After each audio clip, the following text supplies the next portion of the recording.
नमस्कार, स्वागत है आपका। आप देख रहे हैं इंडिया डेली। मैं हूं आपके साथ विवेक शांडिल्य। भारत का संविधान जिसे लिखने में सालों लगे, उसे सिर्फ एक रात में रौंद दिया गया। 25 जून 1975, आधी रात का सन्नाटा, लेकिन ये सिर्फ खामोशी और नींद नहीं थी, ये भारत के लोकतंत्र की चीख थी जिसे सत्ता ने कुचल दिया था। आज उस फैसले के 50 साल पूरे हो गए हैं। वो फैसला जिसने संविधान को ताले में बंद कर दिया, वो हुक्म जिसने प्रेस को बंदूक की नोक पर झुका दिया। रेडियो पर आया संदेश तो सिर्फ एक बहाना था, असली संदेश तो यह था कि अब ना बोल सकते हैं, ना सोच सकते हैं। हर गली, हर चौक पर, हर अखबार, हर टीवी निगरानी में थे। हर जुबान जो बोलती थी उसे जेल में डाल दिया गया। लेकिन कहानी यही खत्म नहीं होती। और वो सत्ता जिसने पूरी व्यवस्था को बंधक बना लिया, आज जब बीजेपी द इमरजेंसी डायरी खोल रही है, कांग्रेस के पन्नों से सियासत में सनसनी मच रही है। लेकिन कांग्रेस भी चुप नहीं है। कांग्रेस भी पलटवार कर रही है और कह रही है पिछले 11 साल से देश में अघोषित आपातकाल है। मोदी सरकार पर निशाना साधते हुए कहा जा रहा है कि जनता को डराया जा रहा है, संस्थाएं झुकी हुई हैं, विपक्ष जेल में है। लेकिन सवाल यह कि क्या 1975 की इमरजेंसी से बड़ी है आज की चुप्पी? क्या डर अब भी वही है, बस पहनावा बदल गया है? क्या भारत में लोकतंत्र को उसी तरह से दबाया जा रहा है? और क्या आज की सिचुएशन को कंपेयर किया जा सकता है इमरजेंसी के हालात से? आज इसी पर सवाल करेंगे, इसी पर डिबेट करेंगे और इसी पर आज यह भी देखेंगे कि नेताओं के बयान क्या हैं। प्रधानमंत्री नरेंद्र मोदी ने देश में इमरजेंसी के 50 साल पूरा होने पर अपनी भूमिका से जुड़ी एक किताब को सोशल मीडिया पर साझा किया। उन्होंने द इमरजेंसी डायरीज में आपातकाल के दौरान अपने सफर को बताया। पीएम मोदी ने लिखा कि आपातकाल के दौरान मैं एक युवा आरएसएस प्रचारक था। आपातकाल विरोधी आंदोलन मेरे लिए बड़ा सीखने का अनुभव था। इसने हमारे लोकतांत्रिक ढांचे को संरक्षित रखने की महत्ता को और मजबूत किया। साथ ही मुझे विभिन्न राजनीतिक विचारधाराओं के लोगों से बहुत कुछ सीखने को मौका मिला। उन्होंने कहा कि मुझे खुशी है कि ब्लू क्राफ्ट डिजिटल फाउंडेशन ने उन अनुभवों को एक किताब के रूप में संकलित किया है, जिसकी प्रस्तावना एचडी देवगौड़ा ने लिखी है, जो स्वयं आपातकाल विरोधी आंदोलन के एक मजबूत नेता रहे हैं। काल क्या था, इसकी व्याख्या कोई एक वाक्य में नहीं हो सकती। मैंने बहुत सोच विचार कर प्रयास किया।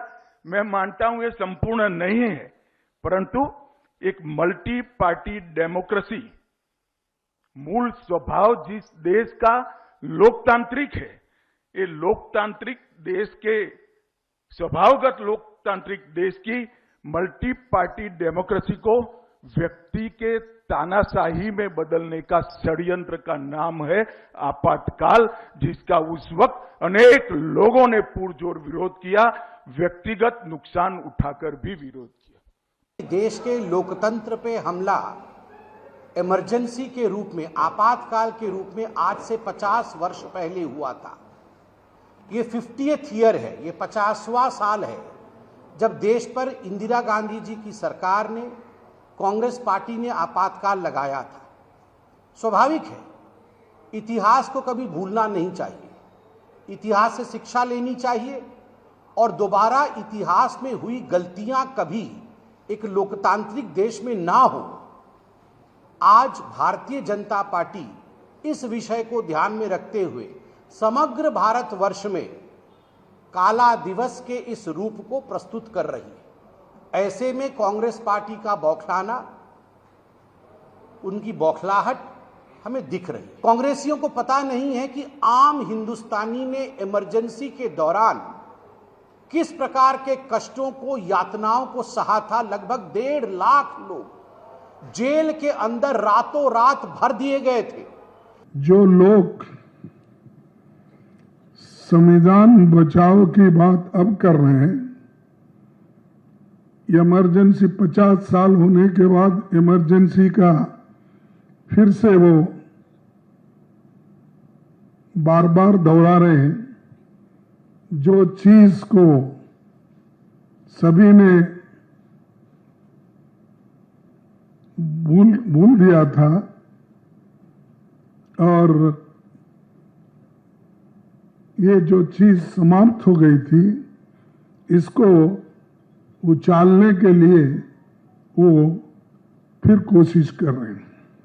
अरे इमरजेंसी तो अब आपने लाई है, ये अनडिक्लेयर्ड इमरजेंसी है। वो इमरजेंसी तो चले गई जो संविधान में बदलाव भी हो गया, और जब संविधान में बदलाव हो गया, जिसके लिए हम भी, इंदिरा गांधी जी ने खुद उस अमेंडमेंट को मोरारजी का साथ दिया और वो बदल गया।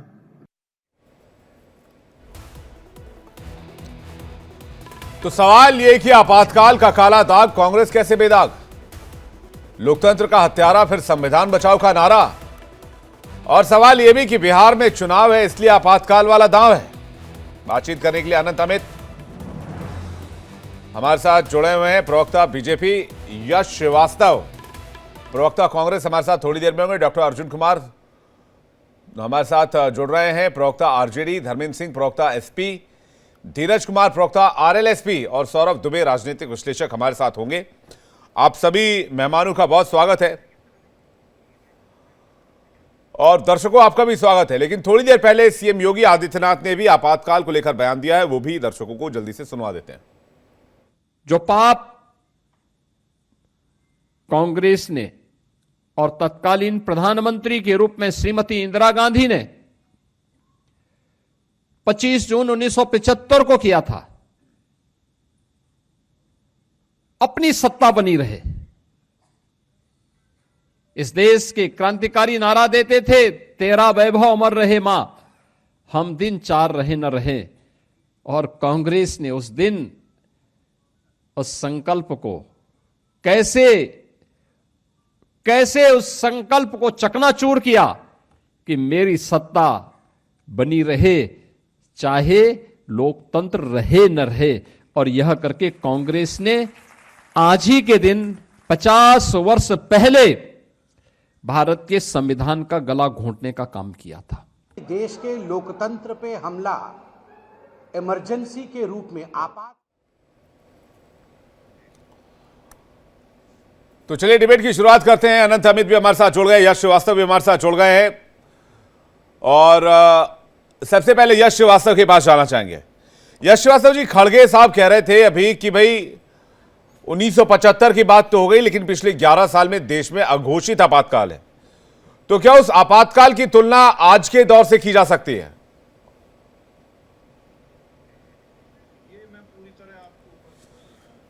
मुझे लगता है शायद उन तक आवाज नहीं जा रही है। यही सवाल मैं डॉक्टर अर्जुन कुमार तरुण के पास लेकर जा रहा हूं। अर्जुन जी, क्या लगता है आपको 75 की तुलना आज के हालात से करके घोषित आपातकाल बताकर क्या अपना पल्ला झाड़ा जा सकता है?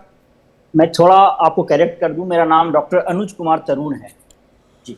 ठीक है सर, अनुज जी बताएं। देखिए, आपातकाल की जो स्थिति थी उसको किसी भी सूरत में समर्थन नहीं दिया जा सकता है, क्योंकि आपातकाल की स्थिति हमेशा लोकतंत्र के लिए खतरनाक रहा। लेकिन यहाँ मसला ये है कि दो तरह के चीज देखने को मिला। अगर इतिहास की बात करें तो वहां लोग कहते हैं कि ये आपातकाल घोषित आपातकाल था, लेकिन मौजूदा दौर में अगर देखें तो कोई ऐसा काम नहीं है जो आपातकाल के समय जो काम हो रहा था वो अभी नहीं हो रहा है। जैसे फर्क बहुत बिल्कुल। आप देखिए आपातकाल की स्थिति क्या थी। लोकतांत्रिक जो संस्थाएं थी, जो ढांचा था, उन सब पे हमला किया गया था, सब पे पाबंदी लगाई गई थी। प्रेस की स्वतंत्रता को है जो कि भंग किया गया था। इंटेलेक्चुअल क्लास, जो बुद्धिजीवी क्लास जो प्रश्न उठाते थे, उसको है जो कि जेल में बंद किया जा रहा था। समाज सेवी नेता, समाज जो भी सवाल खड़ा कर रहे थे सरकार पे, सारे के सारे जेल में बंद थे। हम तो बिहार की धरती से हैं। जेपी आंदोलन की शुरुआत इन्हीं कारणों से हुआ। जेपी खुद जेल में थे। तो आज के दौर में भी देखिए, आपके जो भी सुप्रीम लीडर है, जैसे लालू जी हो गए या फिर दिवंगत नेता मुलायम जी हो गए, ये सब लोग भी तो इस आंदोलन से निकले नेता हैं। बिल्कुल मैं तो कह रहा हूं, इस बात को स्वीकार कर रहा हूं कि किसी भी सूरत में आपातकाल की स्थिति को स्वीकार नहीं किया जा सकता।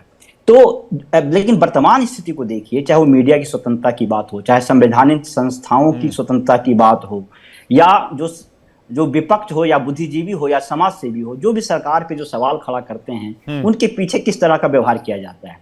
तो ये अब वर्तमान समय में अघोषित आपातकाल की स्थिति है। इसमें एक सबसे महत्वपूर्ण यह बात हो जाती है कि अघोषित आपातकाल और घोषित आपातकाल में आपसे मैं पूछता हूं क्या फर्क है। फर्क तो बहुत ज्यादा अंतर नजर नहीं आ रहा है।